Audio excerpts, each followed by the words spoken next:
Okay, good evening, good morning. What time of day were you watching this video? Today, I had a very interesting day. Everything started normal. I acted like a little later than normally would. I got up and I went down to St. Pat's as usual. For the two of us get there, got my lunch at St. Pat's, and then from there I went over to Willow, get my bag on Willow. Well, then I decided I then had to go to a bathroom, all thing. So I made a hotspot over a porta potty up by First Ontario place. Well, when I got there, I went in, did my business, got up, left. This awful young homeless guy was telling me, act like a man and all that, was really vulgar to me and was threatening to pound the sick crap out of me. That really got me very upset. And I went to told the security guard in the car on duty. I told him about it, and he said that he ended up, not too. And unfortunately, I told the security guard about it anyway. He said, well, that's fine. He told him to leave and don't come back. Basically, told him, see you back here again, he's going to call the cops. As he told the security guard, well, everybody going to call. Anyway.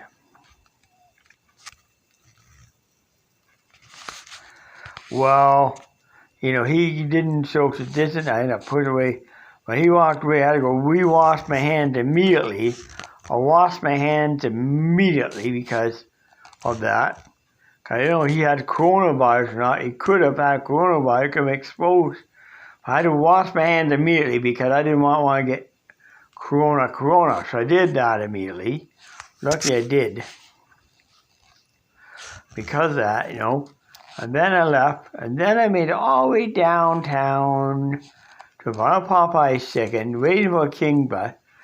And some guy come by, grabs my plastic bag with my sandwich I got with my Willow place lunch, took that on me.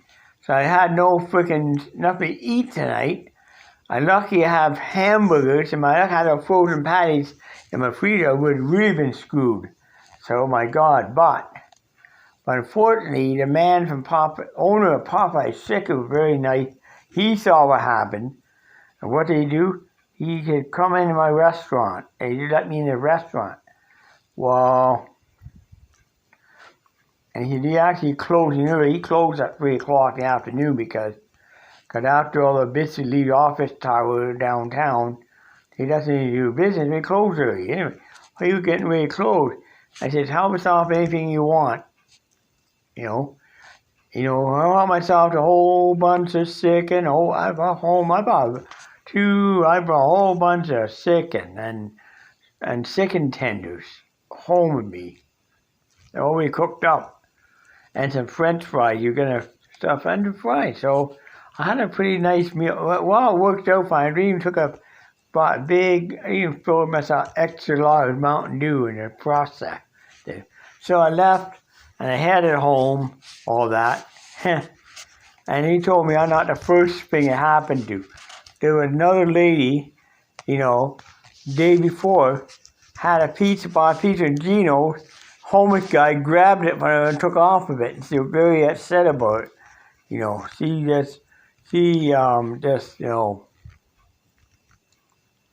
ended up buying another pizza, as a result. Now, you too, I see now. And you can, I got him on video camera. This thing, guys over there, and that's that, and he looked at tape, and he see what he did. Then he said, well. Then the police came, and I told the police what happened, and got on video camera, Popeye took a video camera, knew what, and then, the police said, we know who this homeless guy, they knew who it was, we can we'll bust him. They got two complaints from two different people, me and another, and his 78-year-old grandmother had an old senior that had her pizza stolen with the same guy. Now, figure that out. That's not very good. So that got me really worked up. I said enough. I came home and I called Willows and told them what happened. Oh my God, this is really bad. To a point where, I mean, it's getting bad out there. People are not that. It's like it's not paranoia. It's calming what happened. When you think about it, in a disaster situation, okay, it becomes like the isolation can also become a tool of the isolation, and the quarantine can also become a tool of disaster. Can also be a disaster itself. When people are cut off from when people are actually cut off from going to a mainstream store, or cut off and dining in a restaurant, cut off a lot of things, people tend to go a little crazy, Economy happened too when they were, if you look at it, looting, it tend to start happening. Looting does happen too. Like they've been already looting. The looting take place. You get it? We're not too. Not common to happen. Then again, even if Doug Ford lifts the state of emergency, what he may do soon, maybe not. I don't know. I'll see when that day comes to do or not. I can't, say, because he may extend it, may not. If he does, you know what? And some bits are opening. Some of this will quiet down, I'll tell you that. But some bits will open and some won't. But some one that do will make up the slack that are already there now. The ones that, don't open will be the ones that would open later. So once all of it is back open, everywhere one is open, everything back to normal, all this will quiet down and people feel comfortable again. People would be out and be comfortable. But actually, still, with that, there would be more people out. And more people out, that means more people would have a better way of doing things. So honestly, in that case, if you do, it'll be better. You know what? So I'm thinking in that case, yeah, it would be better. But then again, might have increase of infestation of COVID-19 there too. Who knows what can happen there? If Doug Ford opened up, I'd be happy. But at least I can go back and do my video. At least Willows I can go back into again. Right now I can't because of COVID-19. I would love to, but I can't. I'd love to go back to it, but I can't do it. I mean, because of COVID-19, so it took that away from me anyway. So I can't really say, but if Doug Ford lifts the state of emergency, I got my job back. I can't wait until he does it now. I just hope he don't extend it anymore. He already have. Because he done it. Required Wolf one date. He said, they're going to be open on that date. That cried Wolf. Then again, he said, I could be open on such and such a date. It didn't happen. And this time he said again, they're going to be open on the 12th. But then he said that, and the 12th hadn't rolled around yet. Now he said they're going to be open on the 6th. So Doug Ford needed, what's going on here with Mr. Ford? Why he didn't do different dates? This time he better not cry wolf, he cried wolf. And next time now he cried wolf too many times me, so I don't believe what he's going to say. I don't believe a word he says out of his mouth anymore. Doug Ford, don't believe a word he says out of his mouth because he cried wolf 3 times. And you know what? 2 times he enough. If cried wolf the 3rd time, I don't even believe he's going to do anything on it. 6 is going to come and go any other day. And it's going to drag on, drag on, drag on. And and he continuing on and on. I don't believe he's going to do it. He say he's going to overcome it up slowly, trickly. I don't think he's going to do it. This is what I think. No. Know what I think? This I think is not going to happen. I think he's going to do this. nut open, go, wah, wah, wah. That would be him. Boo. Well, he not get my vote in the next provincial election. I don't think he can lose a lot of votes, and he'll be this third vote, he'll be boom, like that, gone and forgotten about like a bad dream. And all this is put, no can happen. All this put behind me. All this get behind and in the past. Things are back to normal. Things go back to normal. Guess what? I'll be looking at something. What I'll be doing is this. Here's what can happen is right off the bat. Number one, that I'm going to be telling stories about this many, many years to come. How I even survived it. Oh, damn, stop, silly. Know how I even survived this, too. How I escaped through this, but that's going to be, honestly, you know, when this ends, who can be a veteran all the pan? Who can be a veteran? So who can be a real survivor, veteran all this? You know who will be? We'll be veteran. I'll be veteran of this. Of this survival. I'll be a veteran. Because I don't have to use survival instincts to survive when it's over. Right now, I'm running on survival instinct myself. You know, actually, I used to live on the streets many years ago. Had that survival instinct for living on the streets 20 years ago. And I still read it in me, so I know how to survive. I know how to do that very well. If it comes down to no more grocery stores to resolve COVID-19, or right now with empty shelves in the store, food supply just about depleted, but store food, I think store food, enough food in the store, but it may run out before the pandemic, and that worst thing. That comes down to that. I mean, the only other way to survive is hunting and fishing. That means if I may have to resort to hunting soon if that's the worst case. And hunting without a license, city can be a criminal offense, so that's going to be really daunting if I have to resort to that type of method.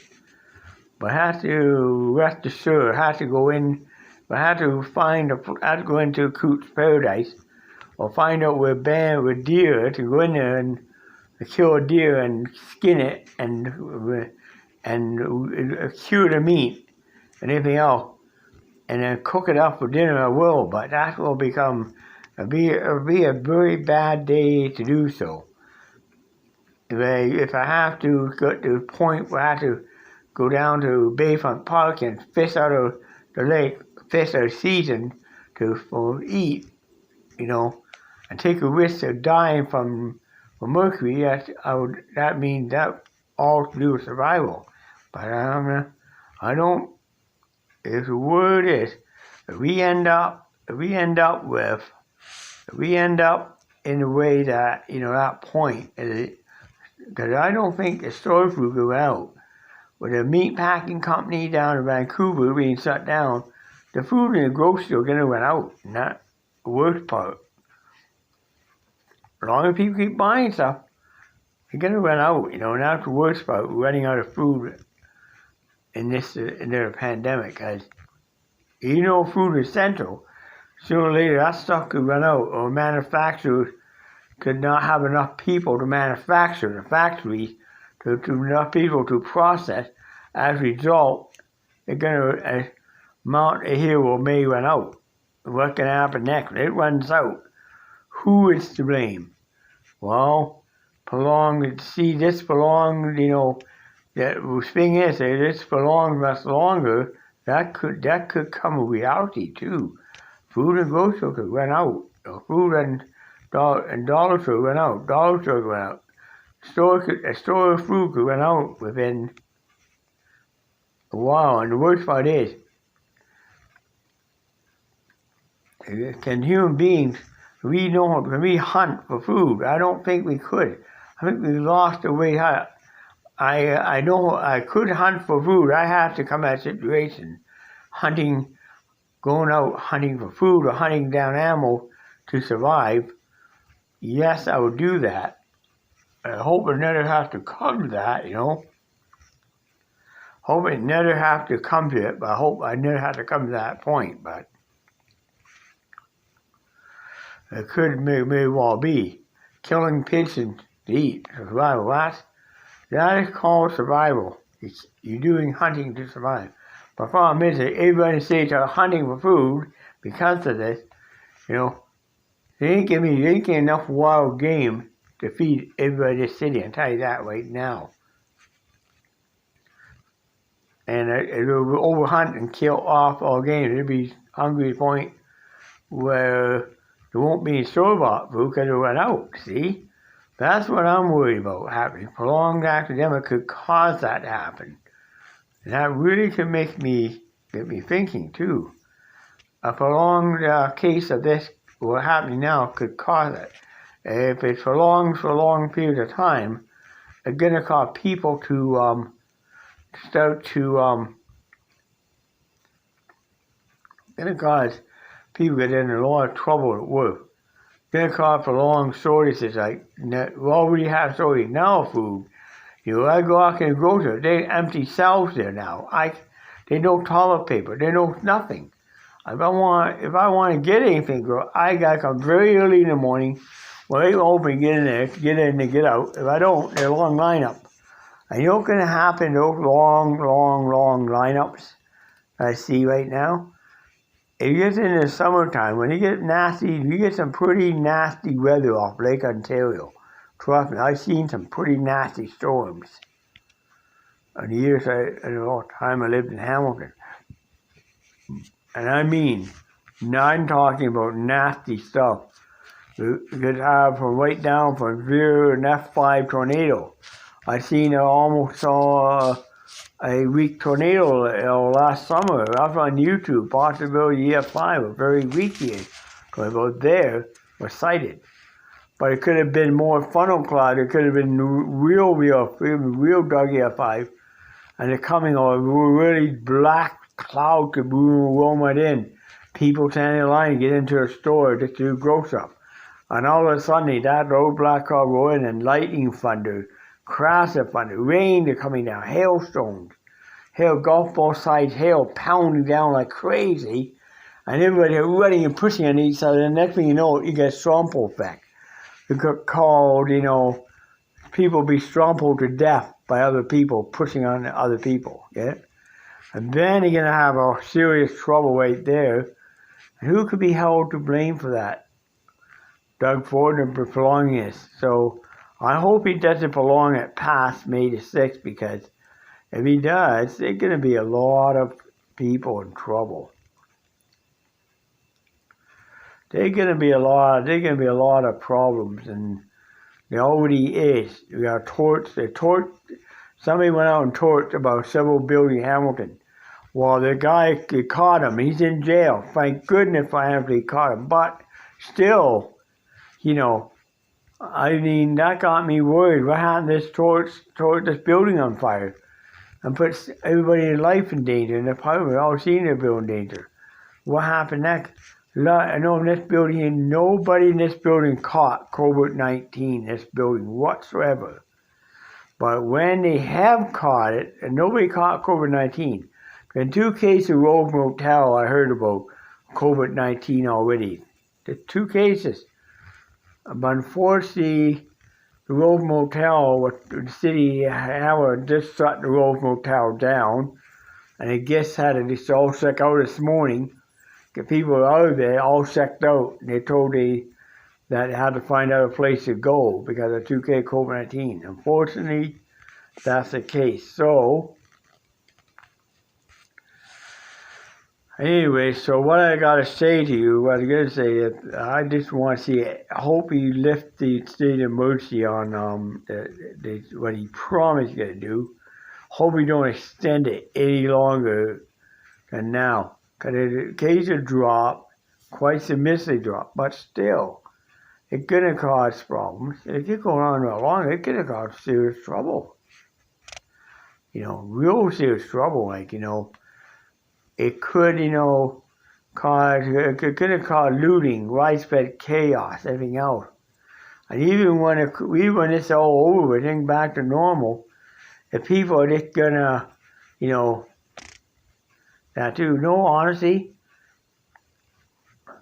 I just thought of this too on the way home today.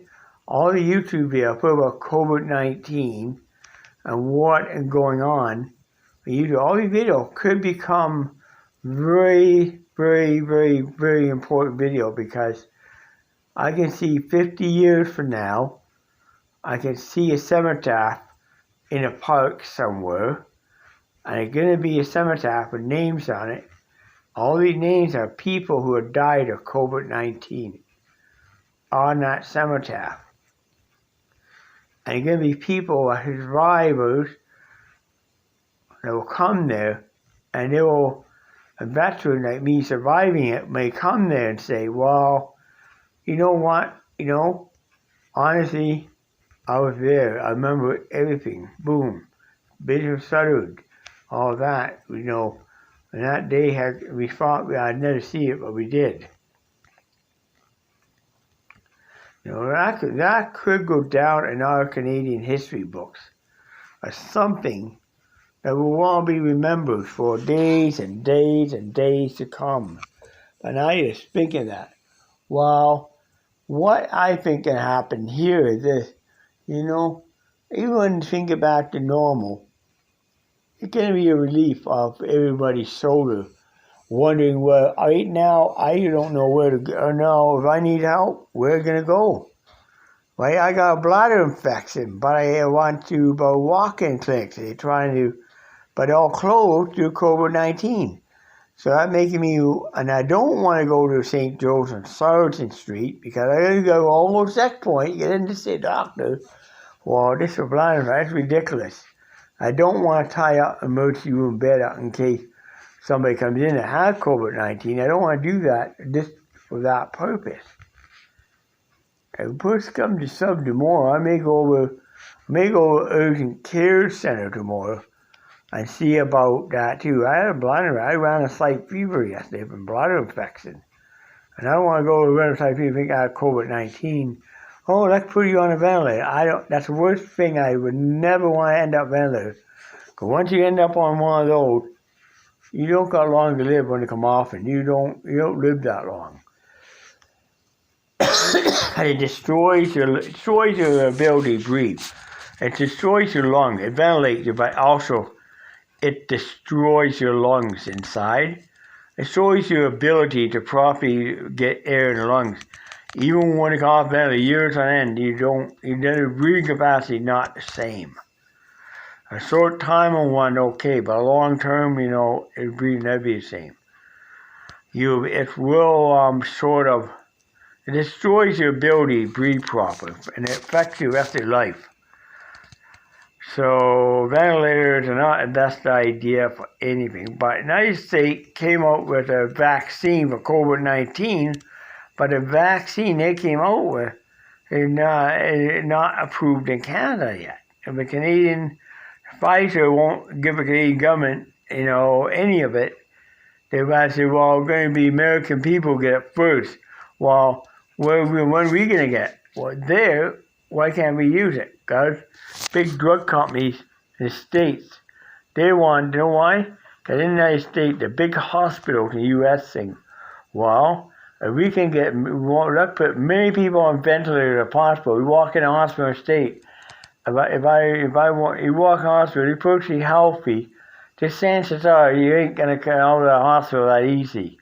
Chances are you'll be on a ventilator for a very long period of time. And chances might keep you in a long time and let you out months later, and you back in on a ventilator again. You're stuck on one pretty much. So, and because they're making millions and millions and millions of ventilators, 2 billion ventilators. Why? Thinking that why? Because they want to do it, put everybody in the United States on ventilators. Well, figure that out. That ain't going to help anybody. All it's going to do is all ventilators do damage their ability to your tissue to absorb oxygen in the lungs. So would I figure that? No. That's the worst thing that's been happening a lot. I say it's not a good idea. And I'm going to say this blog is now over.